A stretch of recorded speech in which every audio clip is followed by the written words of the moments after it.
Buddha's Teachings, Chapter 2, Part 1, The Way of Practical Attainment, Search for Truth. In the search for truth, there are certain questions that are unimportant. Of what material is the universe constructed? Is the universe eternal? Are there limits or not to the universe? In what ways is this human society put together? What is the ideal form of organization for human society?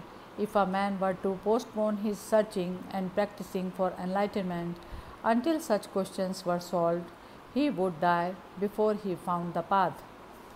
Suppose a man were pierced by a poisoned arrow, and his relatives and friends got together to call a surgeon to have the arrow pulled out and the wound treated. If the wounded man objects, saying, "Wait a little before you pull it out, I want to know who shot this arrow. Was it a man or a woman? Was it someone of noble birth, or was it a peasant? What was the bow made of? Was it a big bow or a small bow that shot the arrow? Was it made of wood or bamboo? What was the bowstring made of? Was it made of fiber or of a gut? Was the arrow made of rattan or of reed? What feathers were used? Before you extract the arrow, I want to know all about these things. Then what will happen?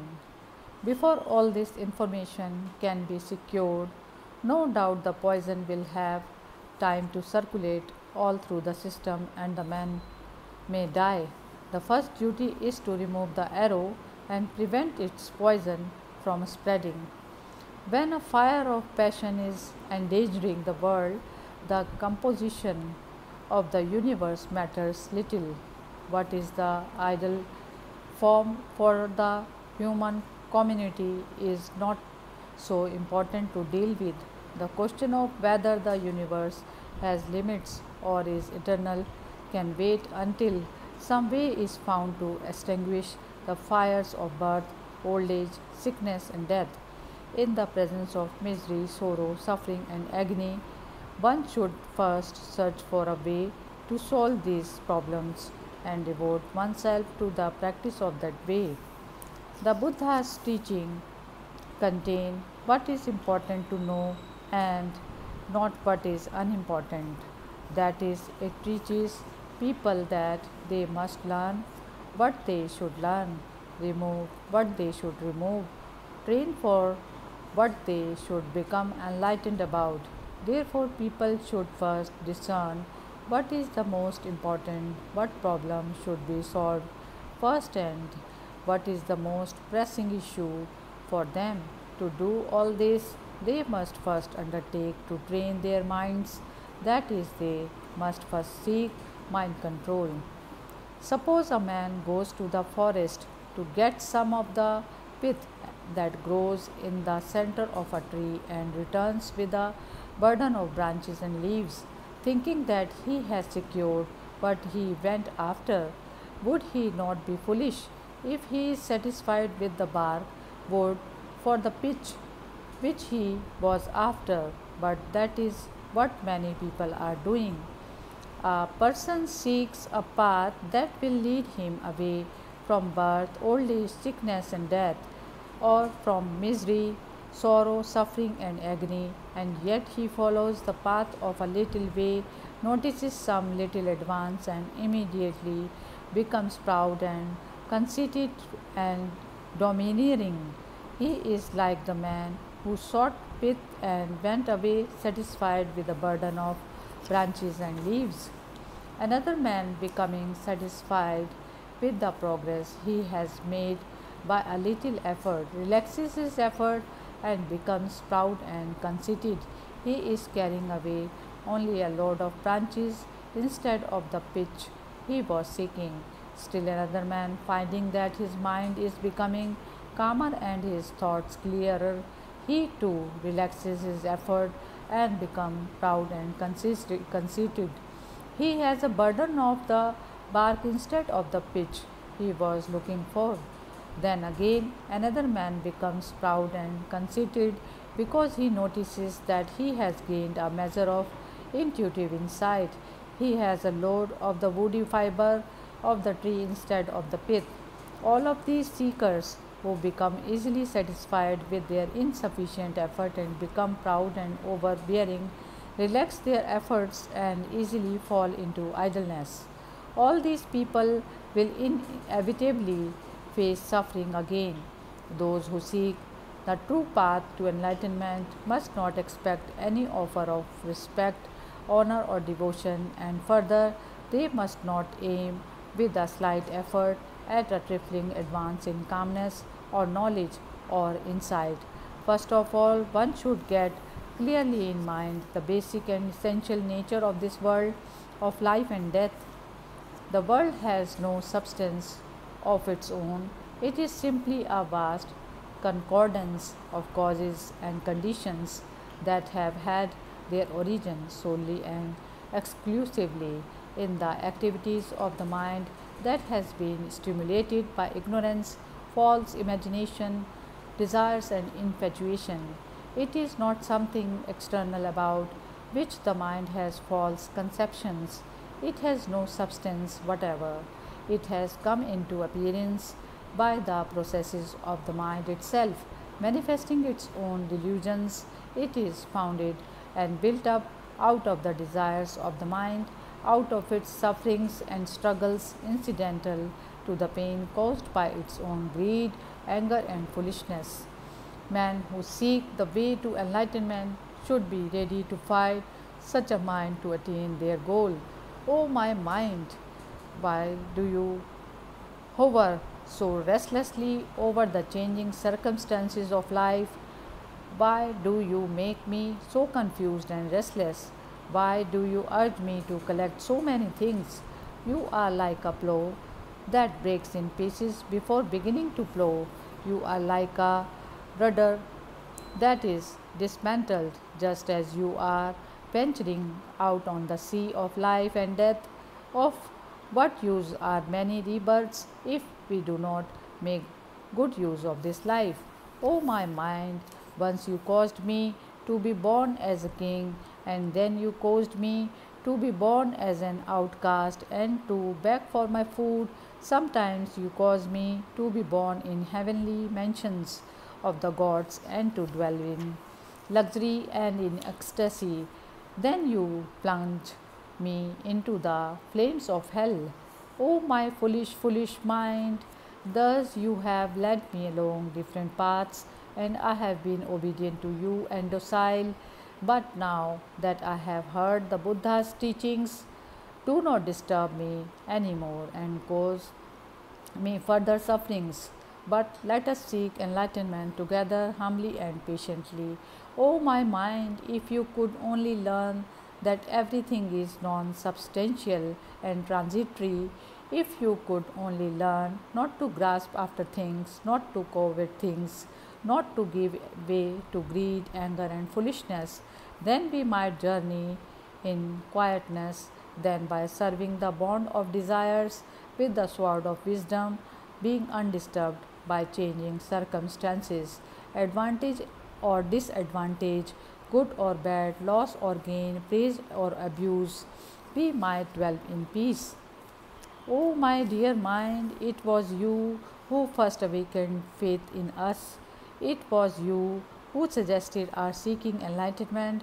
Why do you give way so easily to greed, love of comfort, and pleasant excitement again? O my mind, why do you rush hither and thither with no definite purpose? Let us cross this wild sea of delusion.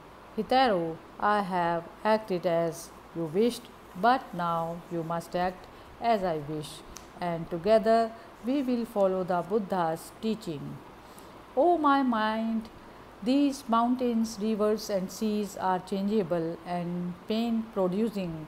Where in this world of delusion shall we seek quietness? Let us follow the Buddha's teaching and cross over to the other shore of enlightenment. Thus, those who really seek the path to enlightenment dictate terms to their mind Then they proceed with strong determination.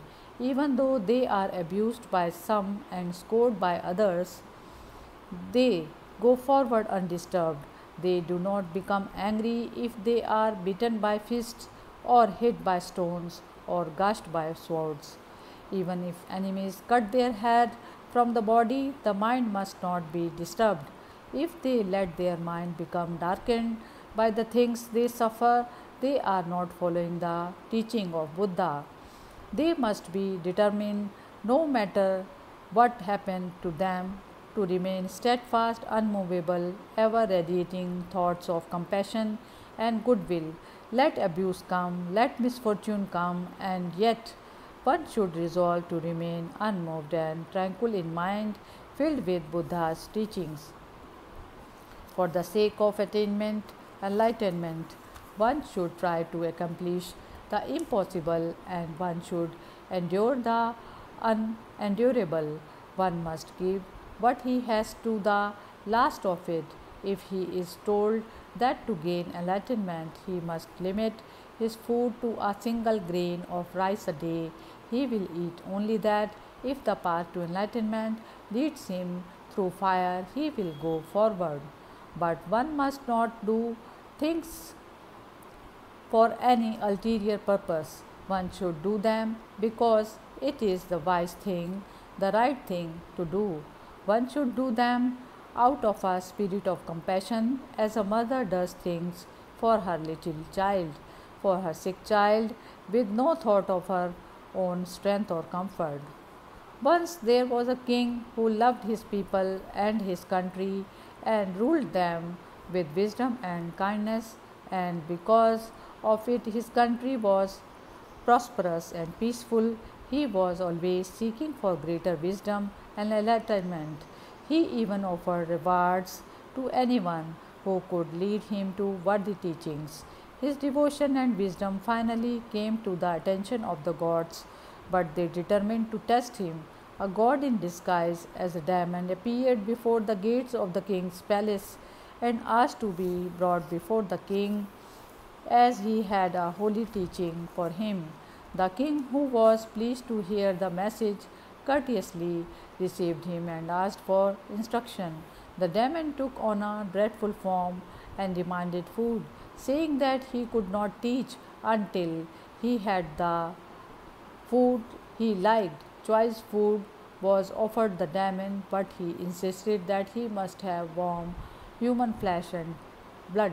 The crown prince gave his body, and the queen also gave her body, but still the demon was unsatisfied and so demanded the body of the king. The king expressed his willingness to give his body, but asked that he might first hear the teaching before he would offer his body. The god uttered the following wise teaching: misery rises from lust, and fear rises from lust. Those who remove lust have no misery or fear. Suddenly the god resumed his true form, and the prince and the queen also reappeared in their original bodies. Once there was a person who sought the true path in the Himalayas. He cared nothing for all the treasures of the earth or even for all the delights of heaven, but he sought the teaching that would remove all mental delusions. The gods were impressed by the man's earnestness and sincerity and decided to test his mind. So one of the gods disguised himself as a demon and appeared in the Himalayas singing, "Everything changes, everything reappears and disappears." The seeker heard this song, which pleased him very much. He was as delighted as if he had found a spring of cool water for his thirst, or as if a slave had been unexpectedly set free. He said to himself, "At last I have found the true teaching that I have sought for so long." He followed the voice and at last came upon the frightful demon. With an uneasy mind, he approached the demon and said, "Was it you who sang the holy song that I have just heard? If it was you, please sing more for it." The demon replied, "Yes, it was my song, but I cannot sing more of it until I have had something to eat. I am starving." The man begged him very earnestly to sing more of it, saying, "It has a sacred meaning to me, and I have sought its teaching for a long time. I have only heard a part of it. Please let me hear more." The demon said again, "I am starving, but if I can taste the warm flesh and blood of a man, I will finish the song." The man, in his eagerness to hear the teaching, promised the demon that he could have his body after had heard the teaching. Then the demon sang the complete song. Everything changes, everything appears and disappears. There is perfect tranquility when one transcends both life and extinction. Hearing this, the man, after he wrote the poem on rocks and trees around, quietly climbed a tree and hurled himself to the feet of the demon. But the demon had disappeared, and instead a radiant God received the body of the man unharmed. Once upon a time, there was an earnest seeker of the true path named Sada Praduta. He cast aside every temptation for profit or honor and sought the path at the risk of his life. One day, a voice from heaven came to him, saying, "Sada Praduta, go straight toward the east. Do not think of either heat or cold. Pay no attention to worldly praise or scorn. Do not be bothered by discriminations of good or evil, but just keep on going east. In the far east, you will find a true teacher and will gain enlightenment." Sada Pradutta was very pleased to get this definite instruction and immediately started on his journey eastward. Sometimes he slept where night found him, in a lonely field or in the wild mountains. Being a stranger in foreign lands, he suffered many humiliations. Once he sold himself into slavery, selling his own flesh out of hunger, but at last he found the true teacher and asked for his instruction. There is a saying, "Good things are costly," and Sadik Pradutta found it true in his case, for he had many difficulties on his journey in search of the path. He had no money to buy some flowers and incense to offer the teacher. He tried to sell his services but could find no one to hire him. There seemed to be an evil spirit hindering him every way he returned. The path to enlightenment is a hard one, and it may cost a man his life. At that, Sadir Pudutra reached the presence of the teacher himself, and then he had a new difficulty. He had no paper on which to take notes and no brush or ink to write with. Then he pricked his wrist with a dagger and took notes in his own blood. In this way, he secured the precious truth. Once there was a boy named Sudana who also wished for enlightenment and earnestly sought the way. From a fisherman, he learned the lore of the sea. From a doctor, he learned compassion towards sick people in their suffering. From a wealthy man, he learned that saving pennies was a secret of his fortune and thought how necessary it was to conserve every trifling gained on the path to enlightenment. From a meditating monk, he learned that the pure and peaceful mind had a miraculous power to purify and tranquilize other minds. Once he met a woman of exceptional personality and was impressed by her benevolent spirit, and from her he learned a lesson that charity was the fruit of wisdom. Once he met an aged wanderer who told him to teach that to reach a certain place he had to scale a mountain of swords and pass through a valley of fire. Thus, Sudana learned from his experiences that there was true teaching to be gained from everything he saw or heard. He learned patience, From a poor, crippled woman, he learned a lesson of simple happiness from watching children playing in the street and from some gentle and humble people who never thought of wanting anything that anybody else wanted. He learned the secret of living at peace with all the world. He learned a lesson of harmony from watching the blending of the elements of incense and a lesson of thanksgiving from the arrangements of flowers. One day, passing through a forest, he took a rest under a noble tree and noticed a tiny seedling growing nearby out of a fallen and decaying tree, and it taught him a lesson of the uncertainty of life. Sunlight by day and the twinkling star by night constantly refreshed his spirit. Thus, Sudhana profited by the experiences of his long journey. Indeed, those who seek for enlightenment must think of their minds as castles and decorate them. They must open wide and gates for their minds for Buddha and respectively and humbly invite him to enter the innermost chamber, there to offer him the fragrant incense of faith and the flowers of gratitude and gladness. Hari Om Tat Sat.